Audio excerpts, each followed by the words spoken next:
Hello guys, welcome back to our channel Fantasy World. இன்னைக்கு என்ன வீடியோல என்ன பார்க்க போறோம் அப்படினா மெகலோ பாக்ஸோட எபிசோட் 5 கான எக்ஸ்பிளனேஷன் தான். இந்த எபிசோடோட ஸ்டார்டிங்ல ஒரு வார் நடந்து முடிஞ்ச மாதிரி ஒரு இடத்தை காட்டுறாங்க. அங்க நிறைய சோல்ஜர்ஸ் எல்லாம் முன்னாடி நடந்து போயிட்டு இருக்காங்க. அந்த கமாண்டர் வந்துட்டு எனிமீஸ் எல்லாம் இப்ப போயிட்டாங்க. நம்மளோட முக்கியமான வேலையை வந்துட்டு சிவிலியன்ஸ் யாராவது உயிரோட இருந்தா அவங்கள மீட் எடுத்துட்டு வரணும் அவ்வளவுதான். சோ எல்லாருமே இப்ப தியேட்டர் ஆபரேஷன் பண்ணுங்க அப்படின்னு சொல்லிட்டு அனுப்பி வைக்கிறாரு. இவங்களும் உள்ள போய் பாக்குறாங்க. அதுல ஒருத்தர் வந்துட்டு அங்க மக்கள் எல்லாரும் செத்து கிடக்கிறத பார்த்துட்டு ரொம்பவே பயந்துடுறான். அவ்வளவு கொடூரமா இருக்குது அதெல்லாம் பார்க்கவே. அப்போ ஒரு பட்டர்ஃப்ளை வந்து கீழே கடந்த ஒருத்தரோட கையில அப்படியே உட்காந்துட்டு போகுது. இதை பார்த்தோன்னே அவன் வந்துட்டு அவர் உயிரோட இருப்பாரோ அப்படின்னு சொல்லிட்டு நினைச்சிட்டு பக்கத்துல போய் பாக்குறான். அவர் அப்படியே திருப்பி பார்க்கும்போது தான் பார்த்தா இவனுக்கு செம ஷாக். என்னடான்னு பார்த்தா அங்க பாம் இருக்குது. அப்படியே இப்ப அந்த பாம் வெடிச்சு பெரிய எக்ஸ்ப்ளோஷன் நடக்குதுங்க. இந்த இன்சிடென்ட் யாருக்கு நடந்தது அப்படின்னா போன எபிசோட எண்டிங்ல கோச் நாம்பு அப்படின்னு சொல்லிட்டு ஒருத்தன் வந்து சொல்லிருப்பான் இல்லையா, அவனுக்கு தான். இப்ப கோச் நாம்பும் அவனும் இப்ப பிரசன்ட் டேல தனியா உட்காந்து பேசிக்கிட்டு இருக்காங்க. நீ உயிரோட வருவேன்னு சொல்லிட்டு நான் எதிர்பார்க்கவே இல்லை, அந்த வாரில நீ இறந்துருப்பேன்னு சொல்லிட்டு நான் நினைச்சேன் அப்படின்ட்டு அவர் சொல்றாரு. இது உண்மையிலே ரொம்ப பெரிய மிராக்கிள் தான். இப்ப நடக்கும்னு சொல்லிட்டு நான் எதிர்பார்க்கவே இல்லை. இப்ப நம்ம ரெண்டு பேரும் பக்கத்துல உட்காந்து பேசிக்கிட்டு இருக்கோம். ஜஸ்ட் நம்ம பழைய நாட்கள்ல இருந்த மாதிரி இருக்குது அரகாக்கி அப்படின்னு சொல்லிட்டு அவர் சொல்றாரு. இவனோட பேருமே ஞாபகம் வச்சுக்கோங்க, ஒரு முக்கியமான கேரக்டர். நான் வந்துட்டு என்னோட நன்றி கடன் உங்களுக்கு காட்டட்டுமா கோச் நாம்பு அப்படின்னு சொல்லிட்டு அரகாக்கி சொல்றான். இல்ல அதுக்கு தகுதியான ஆள் நான் கிடையாது, நீ உயிரோட இருக்கேன்றதே எனக்கு ரொம்ப சந்தோஷமா இருக்குது. அது மட்டும் இல்லாம 17 ரேங்க்ல இருந்துகிட்டு எங்க ஜோ கூட நீ ஃபைட் பண்ண அக்செப்ட் பண்ணிருக்க, அதுக்குமே ரொம்ப தேங்க்யூ அப்படின்னு சொல்லிட்டு நாம்பு சொல்றாரு. நீங்க கேர்ஃபுல்லா டெவலப் பண்ணிக்கிட்டு இருக்க இந்த ஃபைட்டரை நான் வந்துட்டு டெஸ்ட்ராய் பண்ணணும்னு சொல்லிட்டு முடிவு பண்ணிருக்கேன் அப்படின்னு சொல்லிட்டு அரகாக்கி சொல்றான். இதை கேட்டனே அவருக்கு ஷாக் ஆயிருது. அப்படியே அரகாக்கி எந்திரிச்சு போறான். இரு இப்ப எந்த அர்த்தத்துல இதை நீ சொன்ன அப்படின்னு சொல்லிட்டு அவர் கேக்குறாரு. ஆல்ரெடி நான் வந்துட்டு என்கிட்ட இருந்த எல்லாத்தையுமே இழந்துட்டு இப்போ வந்துட்டு உங்க பங்குக்கு நீங்க கொஞ்சம் இழக்க வேண்டியது இருக்குது அப்படின்னு சொல்லிட்டு அவன் சொல்லிட்டு போயிடுறான். நாம இப்ப ஜோவை பார்க்க வந்த உடனே அவங்க கிட்ட வந்துட்டு இந்த மேட்ச் நமக்கு வேணாம் அப்படின்னு சொல்றாரு. என்ன நினைச்சிட்டு இருக்கீங்க நீங்க, இதோட பெஸ்டான மேட்ச் எப்படி கிடைக்கும், 17 ரேங்க் காரன் நம்ம கூட மேட்ச் போட வரேன்னு இருக்கான், இதுல மட்டும் வின் பண்ணா நான் வந்து ரொம்பவே முன்னோக்கி போயிடலாம் ரேங்க்ல அப்படின்னு சொல்லிட்டு ஜோ சொல்லி பாக்குறான். இங்க பாருங்க இந்த மேட்சோட அர்த்தம் என்ன நடக்க போகுதுன்னு சொல்லிட்டு நமக்கு தெளிவா தெரிஞ்சதுக்கு அப்புறம் விளையாடுறது எந்த ஒரு அர்த்தமும் இல்ல அப்படின்னு சொல்லிட்டு அவர் சொல்றாரு. அப்படின்னா நான் தோத்துறேன்னு சொல்லிட்டு நினைக்கிறீங்களா அப்படின்னு சொல்லிட்டு ஜோ கேக்குறான். இல்ல இது வந்துட்டு அவ்வளவு ஈஸியா இருக்க போறது இல்லன்னு சொல்லிட்டு சொல்றேன் அப்படின்னு நாம்பு சொல்றாரு. இங்க பாரு எனக்கு தெரிஞ்ச ட்ரிக் எல்லாமே ஒண்ணு விடாம அவனுக்கு தெளிவா தெரியும், அவன் அது மட்டும் இல்லாம இப்ப கொஞ்சம் கூட மாறவே இல்ல அப்படின்னு சொல்லிட்டு சொல்றாரு. இல்ல எனக்கு என்னவோ அப்படி தெரியல அப்படின்னு சொல்லிட்டு சாட்சி வந்துட்டு அவனோட டிவைஸ்ல அரகாக்கிய பத்தி காட்டுறான். அரகாக்கிக்கு இப்ப வந்துட்டு 2 கால் இல்ல, அந்த வார்ல வந்துட்டு அவன் பாம்பு வெடிச்சிருக்கும் இல்லையா, அந்த பாம்பு வெடிச்சதுல அவனுக்கு 2 காலுமே போயிருச்சு. ஒரு மிஷின் மாதிரியான காலை மாட்டிக்கிட்டு தான் இப்ப லேண்டுகிட்டு இருக்கிறான். இவன் இந்த மாதிரியான கண்டிஷன்ல ஃபைட் பண்றான் அப்படின்னு சொல்லிட்டு நாம்புக்கு ரொம்பவே ஷாக்கா இருக்குது. அப்ப ஜோ வந்துட்டு அப்படியே வெளியே நடந்து போறான். இங்க பாரு ஜோ இது வந்துட்டு ரொம்பவே ரிஸ்கான ஒரு ஃபைட் அப்படின்னு சொல்லிட்டு அவரும் சொல்றாரு. இல்ல நான் ஃபைட் பண்ணியே தீர்வேன் அப்படின்னு சொல்லிட்டு ஜோ ஒத்த கால்ல நிக்கிறான். நம்ம மெகலோனியா போறோம் தானே அப்படின்னு சொல்லிட்டு ஜோ வந்து அவரை பார்த்து கேட்கறான். அப்ப அவருமே ரொம்ப அமைதியாயிட்டு அந்த கையில இருந்த கிளவுஸ் எடுத்து இந்த போட்டுக்கோ விளையாட ஆரம்பிக்கலாம் அப்படின்னு சொல்லிட்டு பிராக்டிஸ் பண்ண மறுபடியும் ஆரம்பிக்கிறாங்க. அப்படியே நைட் வந்துட்டு இவங்க 2 பேரும் ரொம்பவே பிராக்டிஸ் பண்ணிக்கிட்டு இருக்காங்க. நாம்பு மைண்டுக்குள்ள நிறைய விஷயம் ஓடிக்கிட்டு தான் இருக்குது. இப்போதைக்கு இவனுக்கு புது ஸ்கில்ஸ் எதுவுமே நான் சொல்லி தரக்கூடாது, இவன் கிட்ட ஏற்கனவே இருக்கிற ஸ்கில்ஸ் எல்லாத்தையுமே நல்லா பெர்ஃபெக்ட் பண்ணணும் அப்படின்னு சொல்லிட்டு மட்டும் தான் நினைக்கிறாரு. அடுத்த நாள் காலையில ஜோ ஜாக்கிங் முடிச்சுட்டு வந்துட்டு சாப்பிட்டுக்கிட்டு இருக்கான். நேரம் சாட்சியும் பக்கத்துல தான் இருக்கிறான். ஏன்டா இது பண்ண கேஜெட் வச்சுட்டு நேரமும் இல்லாம வந்து என் கூட சும்மா எக்ஸசைஸா பண்ணலாம்ல அப்படின்னு சொல்லிட்டு அவன் கேட்கறான். இல்ல எக்ஸசைஸ்லாம் எனக்கு வராது, நான் வந்துட்டு இப்ப அரகாக்கியோட அந்த மிலிட்டரி பேக்ரவுண்ட் லைஃப் தான் எடுத்து பாத்துக்கிட்டு இருந்தேன். அவன் கரெக்டா 10 வருஷத்துக்கு முன்னாடி பாக்ஸிங் விளையாண்டுகிட்டு தான் இருந்திருக்கான். மொத்தமே 10 மேட்சஸ் விளையாண்டுருக்கான், 10மே வின் பண்ணிருக்கான். அதுக்கப்புறமா அவன் டியூட்டிக்காக ஓவர்சீஸ்ல மாத்திட்டாங்க. அதுக்கப்புறம் தான் மிலிட்டரிக்கு வந்தான். அதுக்கடுத்து இப்ப பாரு அவன் ஆக்சிடென்ட் ஆகி கால் உடஞ்சதுக்கு அப்புறமா அவன் 3 வருஷமா தான் ஃபைட் பண்ணிக்கிட்டு இருக்கான். இந்த காலை வச்சுக்கிட்டு 3 வருஷத்துலயே ரேங்க் 17ல வந்து நிக்கிறான். அப்படின்னா பாத்துக்க. அது மட்டும் இல்லாம கடந்த 3 வருஷமா அரகாக்கி கூட ஆப்பனன்ட் விளையாண்ட எல்லாரோட மூஞ்சியுமே பார்த்தாலே தெரியுது, நல்லா சதைச்சு வச்சிருக்கான். இன்னொரு பக்கம் நாம வந்துட்டு அரகாக்கியோட கோச் இப்ப இருக்கிற கோச் இருக்காரு இல்லையா, அவரை பாக்குறதுக்காக போயிருக்காரு.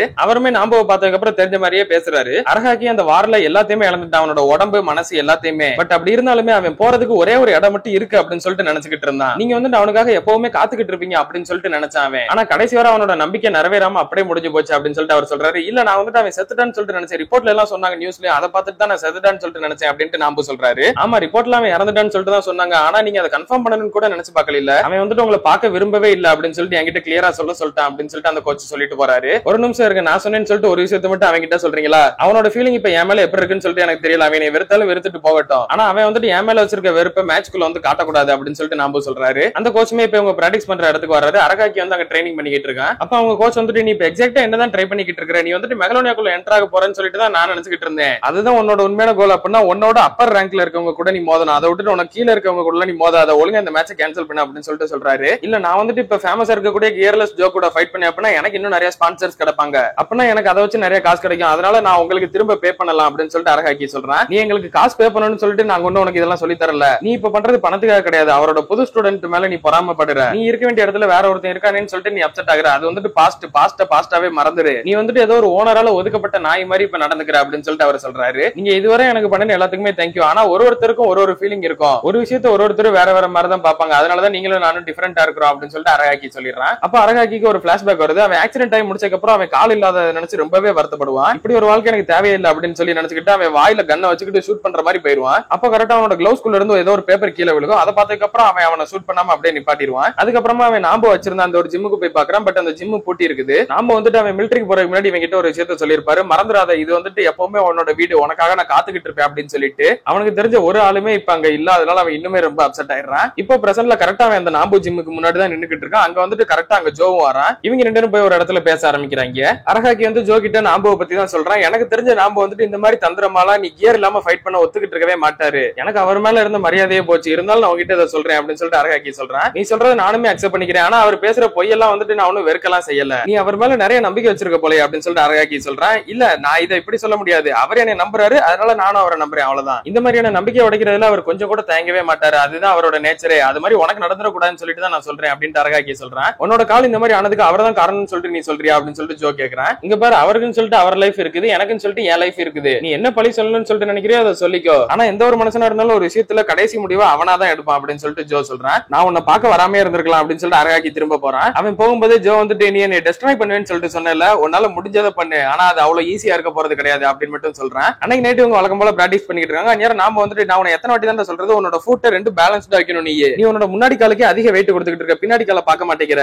உன்னோட ரெண்டு காலையும் நீ ஒரே மாதிரி ஸ்பிளிட் பண்ணி நிக்கணும் எப்பவுமே, அதை மட்டும் மறந்துடாத அப்படின்னு சொல்லிட்டு சொல்றாரு. திரும்பவும் ஜோ வந்துட்டு அதே மிஸ்டேக் தான் பண்றான். பாத்தியா, நீ ஒரு டாஜ் பண்ணிட்டப்பனா உன்னோட காலை கொஞ்சம் மாத்தி வச்சிருக்க. அரகாக்கி டிஃபென்ஸ்ல இருந்து அட்டாக் மாறப்ப செம்ம ஃபாஸ்டா பண்ணி அவன் கூட சேர்ந்து கீப் பண்ணலன்னா அவனை முடிச்சு விட்டுருவான் அப்படின்னு சொல்லிட்டு நாம சொல்றாரு. அப்ப ஜோ வந்துட்டு அவனோட கையை கீழே இறக்கிறான். என்னடா நம்ம இன்னும் பிராக்டிஸ் பண்ணி முடிக்கல அப்படின்னு சொல்லிட்டு அவர் சொல்றாரு. நீங்க சொல்லுங்க, நீங்க வந்துட்டு நான் வின் பண்ண மாட்டேன்னு சொல்லிட்டு தானே நினைக்கிறீங்க அப்படின்னு கேக்குறேன். ஆனா எனக்கு தெரிஞ்ச நாம எப்படி இருப்பாருன்னு சொல்லிட்டு தெரியுமா, நான் ஜெயிக்கிறதுக்கு 1% வாய்ப்பு இல்லைன்னா கூட உன்னால ஜெயிக்க முடியும் அப்படின்னு சொல்லிட்டு நம்புவாரு. நீங்க ரொம்பவே சேஞ்ச் ஆயிட்டீங்க. அண்டர் கிரவுண்ட் ஃபைட்ல நம்ம இருந்த மாதிரி நீங்க சுத்தமா இல்லவே இல்லை அப்படின்னு சொல்லிட்டு ஜோ சொல்றான். இப்ப அப்படியே மறுபடியும் அந்த வார் சீனை காட்டுறாங்க. அன்னைக்கு நடந்த சீன் அதே மாதிரி நடக்குது. கரெக்டா அரகாக்கி வந்தோடனே பாம்பை பார்த்தோன்னே தப்பிச்சு ஓடிடலாம் அப்படின்னு சொல்லிட்டு நினைக்கும் போது அவனோட காலை வந்துட்டு நாம்பு பிடிக்கிற மாதிரி அவனுக்கு தெரியுது. அப்படியே இதை பார்த்துட்டு பதறி அடிச்சுட்டு எந்திக்கிறான் தூக்கத்துல இருந்து. பார்த்தா கனவு கண்டிருக்கான். மேட்ச் நடக்கிறதுக்கு கொஞ்ச நேரத்துக்கு முன்னாடி தான் இந்த மாதிரி கனவு கண்டிருக்கான். இப்ப மேட்சுக்கு ரெடியாகி அப்படியே அவங்க டீமோட வெளியே வராங்க. அந்நேரம் வந்துட்டு நாம்பு அங்க வராரு. அவர் அப்படியே அரகாக்கி கிட்ட வந்துட்டு நான் உன்னை கெஞ்சி கேட்கிறேன் அப்படின்னு சொல்லிட்டு என்கிட்ட பேச வர்றாரு. நேரம் உங்க கோச் வந்துட்டு மேட்ச் நடக்க கொஞ்ச நேரம் தான் இருக்கு, இப்படி பண்றீங்க அப்படின்னு சொல்லிட்டு தடுத்துக்கிட்டு இருக்காரு. இங்க பாரு, நீ நினைச்சது கரெக்ட் தான். நான் உன்னை பார்க்க வரல, உன்னை பார்க்காம நான் ஓடிட்டேன். அதுக்கு வெறுக்கணும் அப்படின்னா நீ என்னைய வெறுத்துக்கோ, ஆனா ஜோவை வெறுக்காத, ப்ளீஸ் அரகாக்கி, ப்ளீஸ் அரகாக்கி அப்படின்னு சொல்லிட்டு அவரு கேட்டுக்கிட்டே இருக்காரு. ஆனா அவன் கண்டுக்காம அப்படியே கேம்குள்ள போறான். இப்போ அரகாக்கி ஜோ ரெண்டு பேருமே ரிங்குக்குள்ள வந்து நிக்கிறாங்க. நேரம் நாம அரகாக்கியை பத்தி ஒரு விஷயத்தை நினைச்சு பாக்காரு. அரகாக்கி வந்துட்டு வார்ல இறந்துட்டான் அப்படின்னு சொல்லிட்டு நியூஸ் தெரிஞ்சதுக்கு அப்புறம் அவர் வந்துட்டு அரகாக்கியோட போட்டோ பார்த்துட்டு ரொம்பவே பயங்கரமா கதறி கதறி அழுக ஆரம்பிச்சிருப்பாரு அவர் ஜிம்முக்குள்ள வச்சு. இப்ப கேமுமே ஸ்டார்ட் ஆகுது. ஜோ வந்துட்டு 1-2 பஞ்ச் கொடுக்க ட்ரை பண்றான். பட் அது அரகாக்கி கரெக்டாவே டாச் பண்றான். அப்ப ஜோ வந்துட்டு அவனை இரிட்டேட் பண்ற மாதிரி என்னோட மூஞ்சில வந்து குத்து பாப்போம் அப்படின்ற மாதிரி அவன் கையை வச்சு ஆக்சன் பண்ணிக்கிட்டு இருக்கான். டேய் பைத்தியக்காரத்தனமா எதுவும் பண்ணாதடா அப்படின்னு சொல்லிட்டு நாம சொல்றாரு. அப்ப ரெண்டு பேரும் மாறி மாறி பஞ்ச் பண்றாங்க. அந்நேரம் அரகாக்கிக்கு ஒரு சான்ஸ் கிடைக்குது. அவன் கரெக்டா பஞ்ச் பண்றான் விடாம. ஜோ வந்துட்டு நிறைய வாட்டி டாச் பண்ணிடுறான். பட் ஒரு பஞ்ச் அவன் மேல பட்டு கீழே விழுந்து அடுத்து திரும்ப எந்திக்கிறான். இந்த மொமெண்டம் அரகாக்கி நல்லாவே பிடிச்சுக்கிட்டான். அதே மாதிரி ஜோவை கண்டினியூ அட்டாக் பண்ணிக்கிட்டு இருக்கான். ஜோவும் முடிஞ்சவரை டாச் பண்ணி பாக்குறான். பட் அவன் வந்துட்டு ரொம்பவே ஃபாஸ்டா இருக்கிறான். ஒரு பஞ்ச் செம்ம ஷார்ப்பா விழுந்துருது. அடிச்ச வேகத்துக்கு நார்மலாலாம் உள்ள அப்படியே ஏர்ல பறந்து போய் கீழே விழுகிறான். ஜோ கீழே விழுந்ததுக்கு அப்புறமா கவுண்ட் டவுன் ஆரம்பிக்கிறாங்க. 1ல இருந்து கிட்டத்தட்ட 8, 9 அப்படின்ற வரை சொல்லிட்டாங்க. அப்படியே கட் பண்ணி இதோட இந்த ஒரு எபிசோட முடிக்கிறாங்க. ஜோ வந்துட்டு இன்னும் ஆட்டத்துல இருக்கானா இல்லையன்றதை நம்ம அடுத்த எபிசோட்ல தான் பார்த்து தெரிஞ்சுக்கணும். ஜோ வந்துட்டு எப்படியும் கிவ் அப் பண்ண மாட்டான் அப்படின்னு சொல்லிட்டு நம்ம எல்லாருக்குமே தெரியும். பட் இருந்தாலும் இவன் கூட எப்படிதான் ஃபைட் பண்ணி வின் பண்ண போறான் அப்படின்றத நம்ம அடுத்த எபிசோட்ல தான் பார்த்து தெரிஞ்சுக்கணும். அதனால நீங்க தொடர்ந்து பார்க்கணும்னு நினைச்சீங்க மறக்காம நம்ம சேனலை சப்ஸ்கிரைப் பண்ணி சப்போர்ட் பண்ணுங்க. அப்படி இந்த எபிசோட் பிடிச்சிருந்தா மறக்காம ஒரு லைக்கையும் போட்டு போயிருங்க. நான் உங்களை இன்னொரு நல்ல வீடியோல மீட் பண்றேன். Bye guys.